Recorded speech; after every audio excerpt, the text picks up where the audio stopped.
All right, welcome back. In this episode, I'm going to talk about the hunt for a deer I would call the giant 8. And I first saw him in 2019 when he was 3.5 years old, and he had great potential, perfectly symmetrical 8-point, but he was going to get a pass. I was after another deer that I ultimately ended up harvesting in 2019 anyway, but I wasn't going to, be tempted by a 3.5-year-old 8-point. So 2020 rolls around, and he turns into a 9-pointer. And in the beginning of the clip that I'll share in a second, I show some video footage of him in the late season in December, I believe it was, when he was a 9. And he had an extra tine on his right side, really good mass, good tine length, good width, but he was a 9-point. And so by harvesting the deer that I did on opening day in 2020, that took him off the hit list, obviously. And that took us to 2021. So I had a spectacular season last year, and I was tempted by 2 deer, the giant 8 and a deer that I call King Tut. Now, King Tut's in the mid to high 170s range, but it's easier for a deer to score in the 170 plus category if he's a 10 or 12 point. But it's almost impossible for a buck to make it to 170 as an 8-point. Heck, even 140 is a very good deer as an 8-pointer, a perfectly symmetrical 8-point. I'm talking not an 8-point with some kickers and forks and some extra junk at the base or a split or a drop, just a clean, perfectly symmetrical 8-point. Well, this is what he ended up turning into last year. And you'll see the hunt here and how it unfolds in a second. But before I get into that and show the video, I want to put a couple aerial maps on the screen here. Okay, so in this first map, it's just an outline of the property on the northern edge of the farm, and the area that is bordered with a red line is not all of the farm. Both to the south and the east of the red boundaries is all owned by the same farmer. But the creek is on the northern edge, and it runs east to west, okay?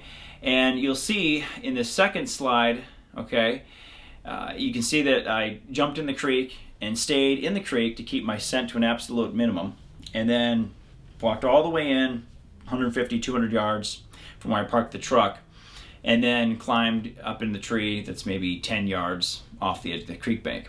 And from that stand, I can see pretty much 80% of that entire area. It's a great early season observation stand, and perfect farm for a decoy, mid to late October. Just a real fun place to hunt. Well, opening day, I was in the stand, and it rains, and it was 81 degrees, and the temperature dropped 10, 11 degrees as soon as the rain started to fizzle out, and he's the first deer to show up. So here's what happened on opening day of last year. Hope you enjoy it.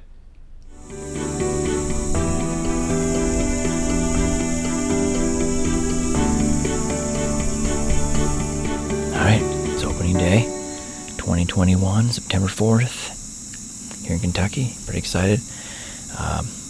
It's a nice problem to have when you have multiple deer to go after. I've got a buck called the Giant 8 that lives on this farm. I pulled him up on my phone here. I mean, he's a tank. And last year's a 9-point. I got some footage of him out in this field behind me to my left, and he dropped the G4 on the right side,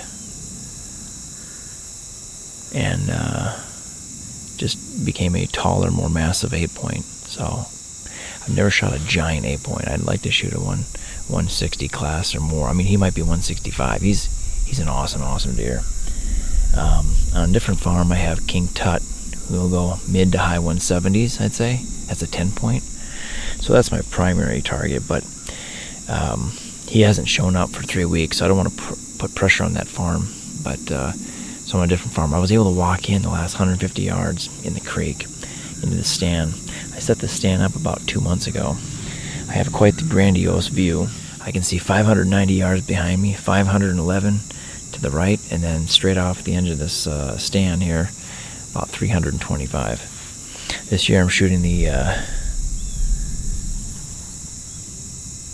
Matthews V327 Holy cow. Blisteringly fast, ridiculously quiet, and extremely accurate. So hopefully I'll have a chance to shoot a few deer this year with that. Shouldn't be a problem. So it's about 6:30, and I'm going to hang tight and see what happens tonight. I think that's the giant 8 right there. You gotta be kidding me. Yep, that's him. That is him.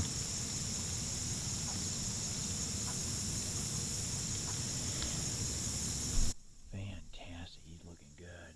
It's just scoping out the valley below. I'm gonna see how far away he is.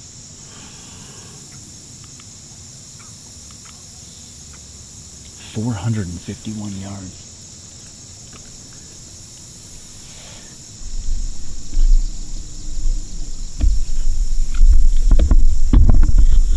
First deer to show up for 2021 is the giant 8.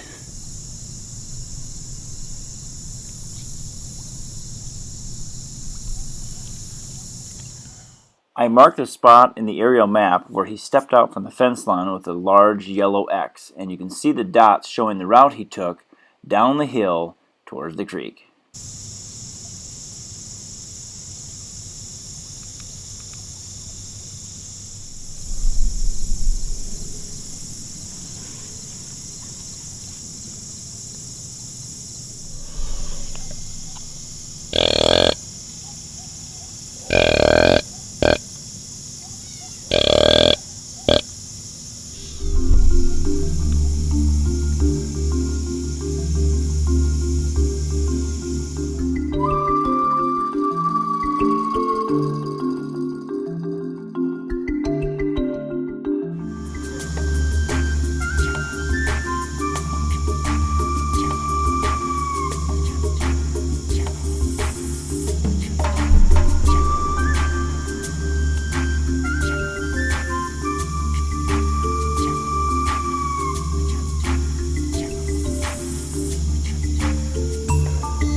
after the shot, you can see, marked with blue dots on the map, the route he took as he headed towards a large soybean field.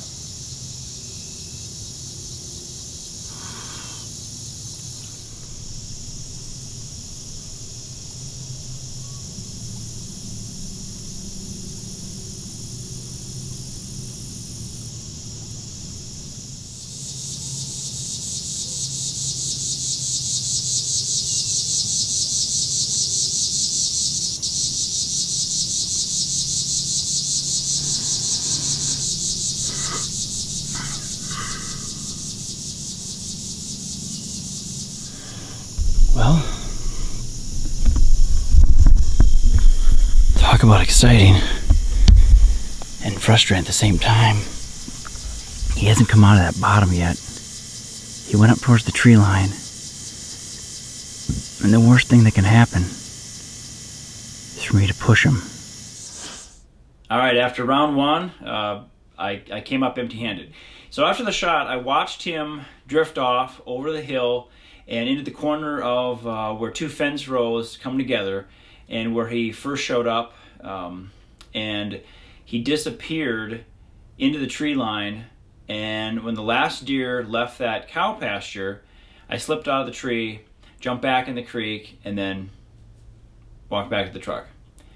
The next day at first light, I was out there tracking. Now mind you, it rained for 10 hours straight, and I had a tracking dog, and we looked for about 3 hours, and the dog extended the trail for about another 150 yards. But on the other side of the fence row is about 350 acres of 3.5 to 4 foot tall standing soybeans.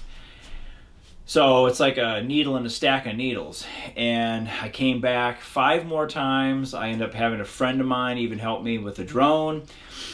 But a big mature buck even can fall over in beans, and the beans kind of encapsulate the deer as he falls down, and he can fall into a little crevice somewhere, and you might not even see him with the drone. So we look though, for hours, and total about 19, maybe 20 hours of walking over the course of 6 days. And I got out there as soon as I could the next day, then the following day, and then on the weekend, and but frustrating.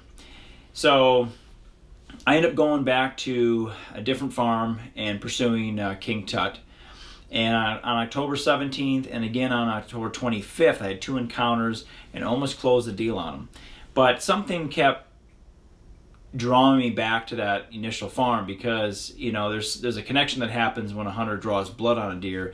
And if you can close the chapter out and finish on a positive note and wrap your tag around that deer, it's rare, but what a way to end the season, right? So it wasn't meant to be with the Big Ten, with King Tut. So I left that farm alone, and I went after him again. And 73 days later, 4 days into the gun season, I would end up connecting on him. And here's how that hunt unfolds for round 2. Hi, good morning. It's Tuesday, November 16th, and it's Kentucky deer season still. I hunted opening weekend for a giant 10-pointer I was after all fall. Had some close encounters, got some footage of them and everything. But I'm going to leave that farm alone for a couple days, give it a rest. And I'm coming out here to a different property after a deer I call the Giant 8. I have 3 years of history of this deer. And I'm doing something a little unconventional. I'm coming in after sunrise, well after sunrise. And it's cold, it's 33 degrees right now. And I'm coming in here, it's real rough terrain. I have to go real slow. And I'm gonna wait until after sunrise, because down by this creek, it's nice and wide open. And what I'm gonna do is I'm gonna do a little still hunting. I'm gonna get in the creek, stay in the creek so I keep my noise and scent to absolute zero. And I'm gonna work my way along this fence line, and then I'm gonna set up for the next few hours. And as they're coming off of this soybean and corn fields to the south of me, coming down here to bed, they'll be on their feet for a couple hours yet. They're pretty much in here, and nobody else is in here, so it should be good. So I'm gonna turn the camera back on when I get into the creek. Excited.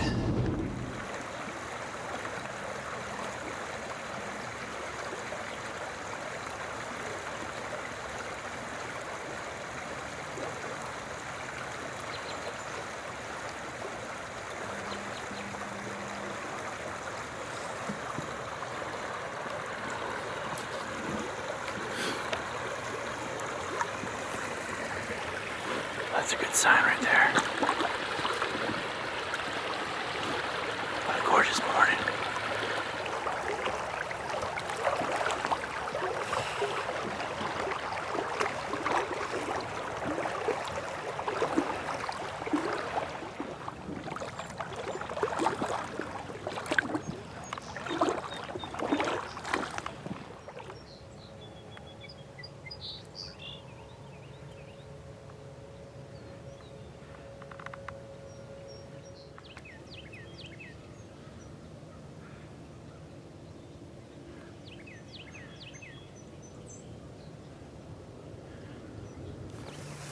So I jumped out of the creek here. I'm working my way along the edge of this fence line. I'm only going to go up a little bit further. I'm going to sit up in the shade of a big tree here along this fence line so I can see the entire valley. They're going to still be on their feet for another hour and a half or so. And that's all I need.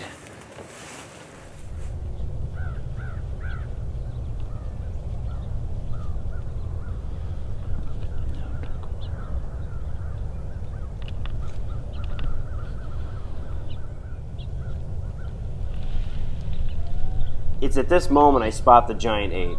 He's about 400 yards off.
I got him.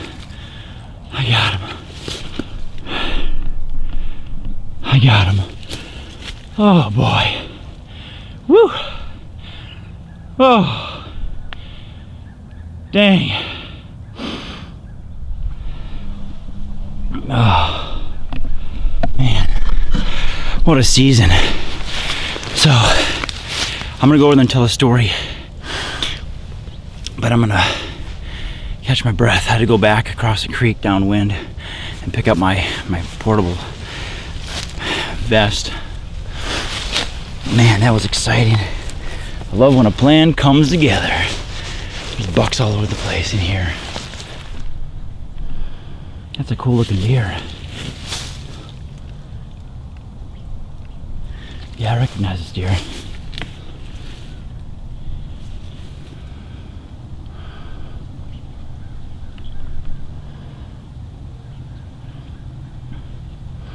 It's buck number 5. Buck number 6. And I think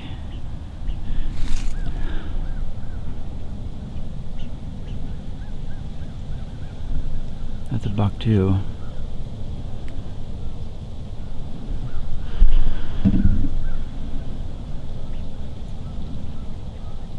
Yep. 7 bucks. Trailing 1 doe.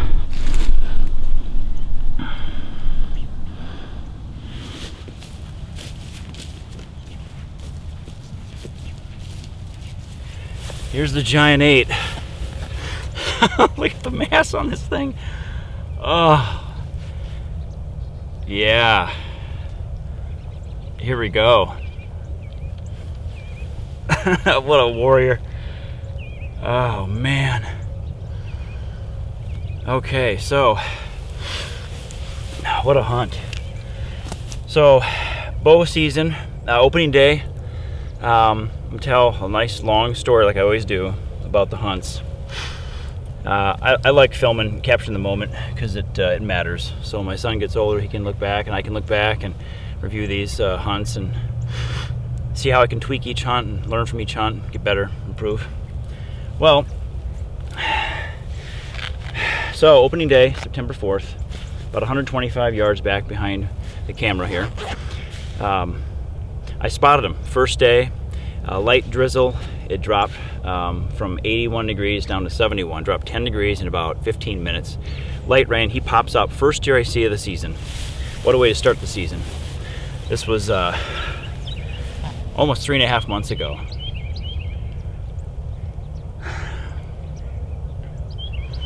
I spot him over here. He comes right down through the cattle gate, comes down to the water to feed, and I make a high shot. There's a little nodule right here behind his front shoulder, and it's not as far back or as high as I thought. He bled like crazy, but we lost him. I tracked him for 6 days. Heath and I used a drone. I got a woman to come out here with me, and with a dash hound, and we tracked and picked up blood again. Only extended it another 125 yards or so. Standing beans, he ran into beans, and it rained about 11 hours straight the night before, which didn't help. So we lost him. About 3 weeks later, I picked him up on cameras along this fence line here and this one over here. And then October 19th, the farmer decided to have some guys come in from Montana and cut walnut trees, so for 9 days he disappeared again. Well, I stayed out of here and I was after King Tut, and he's a monster buck, don't get me wrong.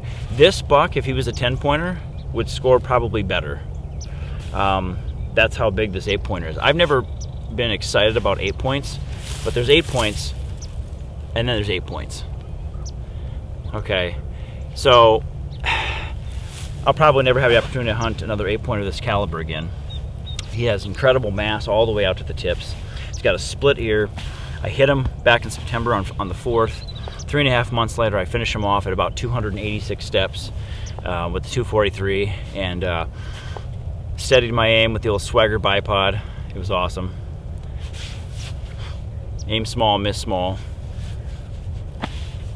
I missed a little bit and hit too far back on September, but I finished the job. And you know what? This is the appropriate way to end the season. Draw blood on a big buck, and then finish the story at the end of the season. So I feel complete about this. So yeah, I came in this morning and I parked the truck down by the barn, came in with the wind in my face, and got down in the creek out of sight. And then I decided to stay in the creek all the way and just walk real slow along the creek, staying in the creek out of sight, and just glassing these fields. And I spotted 3 bucks, 2 little 6 and 7 point, whatever they were.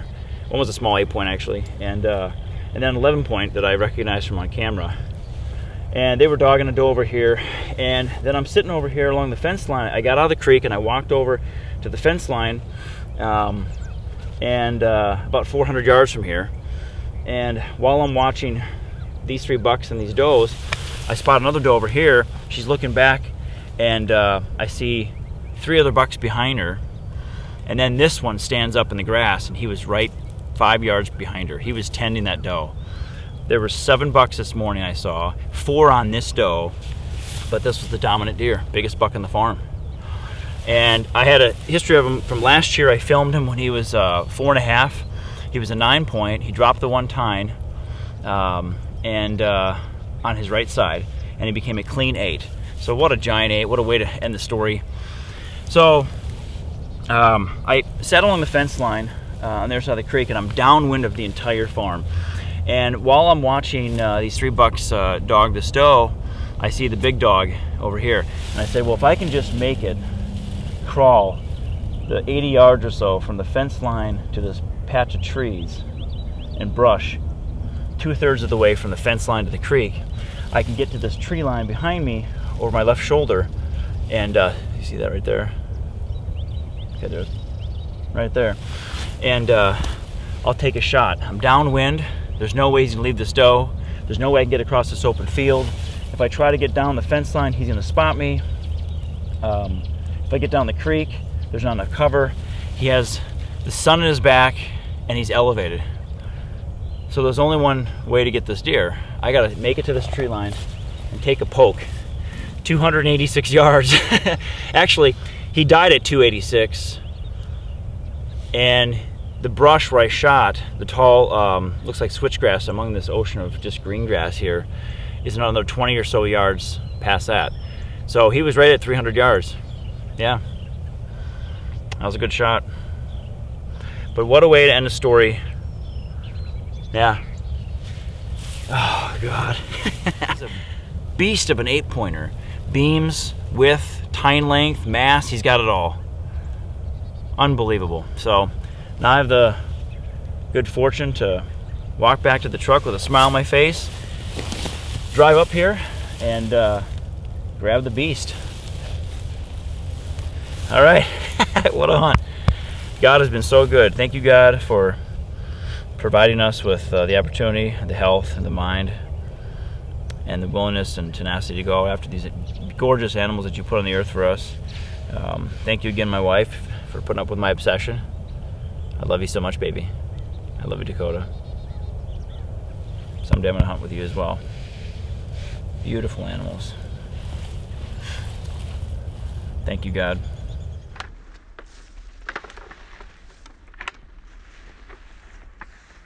All right, so I love when a plan comes together and the story has a happy ending.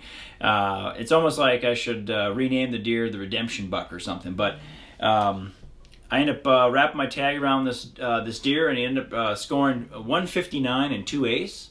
And so for an 8-pointer, that's pretty remarkable. And now I can check off the harvesting of a giant 8-pointer in the 150 plus range on my bucket list. Okay, so we can move on. Now, when I walked up to the deer, which is really cool, I found the mushroom bullet, one of the bullets. I hit him on every shot, but this is the one bullet that I found, and it's hard to see on camera maybe, but there's the mushroom bullet. And then when I caped him out, I found the arrow that I hit him with on opening weekend. So the story came around full circle, and it's pretty sweet when that happens. So this year in 2022, I'll be going after a different deer. King Tut is still around. He's probably in the high 180s now. He's 7.5 years old, and I hope to be able to bring that hunt and some great footage along the way in the next upcoming weeks. So I hope you enjoyed that, and good luck this fall.